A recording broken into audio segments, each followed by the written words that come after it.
बिहार शिक्षक भर्ती के इतिहास में सबसे बड़ा आंदोलन होने वाला है 8 मई 2026 को।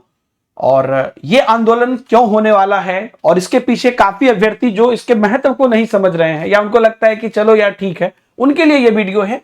और क्या है इसका मकसद, और जो अभी बिहार में आपको बीपीएससी तैयारी में प्री और मेंस की बात की गई है बीपीएससी के सभी एग्जाम में, उससे आपको क्या हो सकता है। हालांकि इस पर एक विश्लेषण वीडियो मैंने अलग से बनाया भी है, लेकिन यहां पर मैं आपको कुछ बातें एडिशनल बताना चाहूंगा। सबसे पहले तो 8 मई को पटना कॉलेज पटना में आपको सुबह के 10 बजे से एक बहुत बड़ा आंदोलन है और यह अब तक का सबसे बड़ा आंदोलन होने वाला है। यह आंदोलन क्यों हो रहा है सबसे पहले, और क्यों ये यहां पर कहा जा रहा है कि टीआरई 4 में जो एक्सपेरिमेंट है ये हम जो है नहीं करना है और हम बर्बाद नहीं होने देंगे हमारी भर्ती को। इसलिए सभी से जो है अपील भी की जा रही है अभ्यर्थियों से कि आप जो है आंदोलन का पार्ट बनिए ताकि तुरंत नोटिफिकेशन जारी हो। अमूमन ऐसा पहले भी देखा गया है कि लगातार कुछ लोग जो लगातार लड़ते आ रहे हैं, दिलीप भाई के सहित और भी बहुत सारे लोग हैं जो लड़ते आ रहे हैं, वो लड़ रहे हैं। बाकी लोग जो है आराम से घर से बैठ के बस जो है मैसेज करते हैं, किसी को गाली देते हैं, कमेंट करते हैं, लेकिन अपने अधिकार के लिए आवाज उठाने में या जगह पे जाने में दिक्कत होती है। सबसे पहले तो मैं आपको बता दूं कि ये आंदोलन छात्र आंदोलन है और बहुत बड़ा आंदोलन है और छात्रों की आवाज बड़ी महत्वपूर्ण होती है। इसलिए आप सभी लोग इस आंदोलन को सपोर्ट करिए। जो भी अभ्यर्थी हैं, आप लोगों की ये पूरी जिम्मेदारी बनती है कि आप इसमें शांतिपूर्वक सम्मिलित होइए और अपने हक के लिए लड़िए, क्योंकि दुनिया में जो इंसान खुद के लिए नहीं लड़ता है उसके लिए कोई नहीं लड़ सकता है, कोई उसके लिए कुछ नहीं कर सकता है। इसलिए ये आपको लड़ना जरूरी है। अब बात मैं आपको बताता हूं कि बात और गहरी हो कैसे गई है।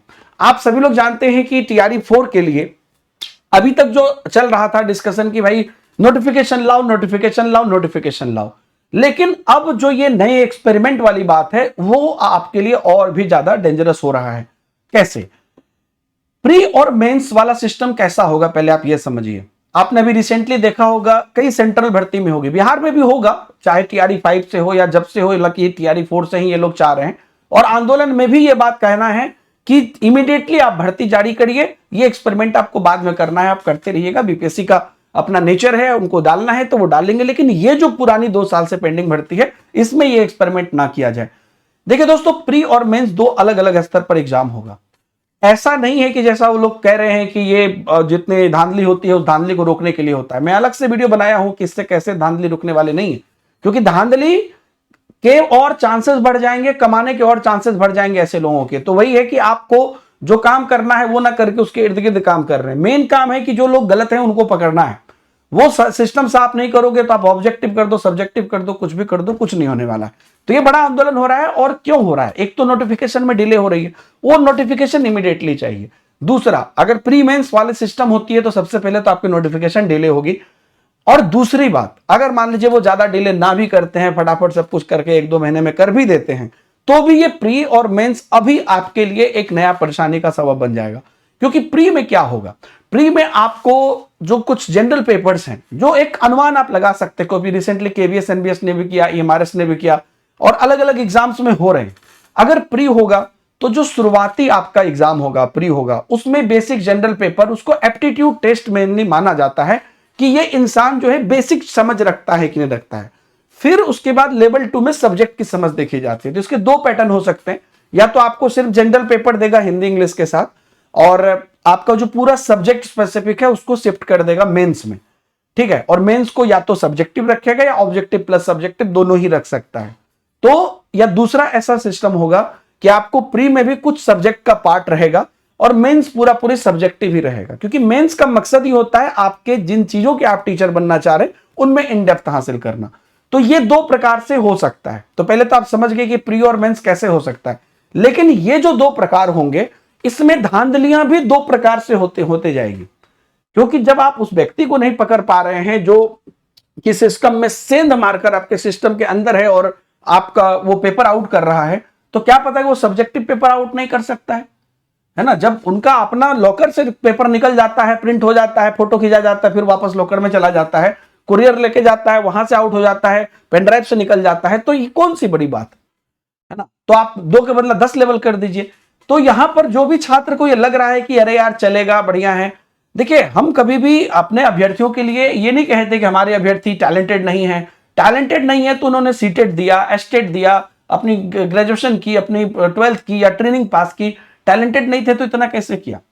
और ऐसा नहीं है कि वो उस काबिल नहीं है। बीपीएससी का जो एग्जाम है वो अच्छे लेवल का एग्जाम होता है, उसमें लाखों अभ्यर्थी करते हैं, फिर उसके बाद तैयारी होती है और ये करते हैं। लेकिन जिस वजह से वो किया जा रहा है उस वजह से ये जो दो प्रॉब्लम होगी वो बड़ी प्रॉब्लम होगी। टीआरई 5 में इनको जो करना है करे। अगर बीपीएससी इतनी बड़ी संस्था है, सभी एग्जाम में ला रही है तो वो लाएगी ही लाएगी, लेकिन टीआरई 4 को इससे बाहर करे, ये हम भी गुजारिश करते हो। वैकेंसी जल्दी लाए, क्योंकि उस चक्कर में सब कुछ उल्टा पुल्टा होगा और ये बड़ा आंदोलन है। और इस प्रकार से प्री मेंस का सिस्टम रहेगा। उम्मीद करते हैं आप लोग समझ गए होंगे और इसी तरीके से बीपीएससी आगे चलाएगी।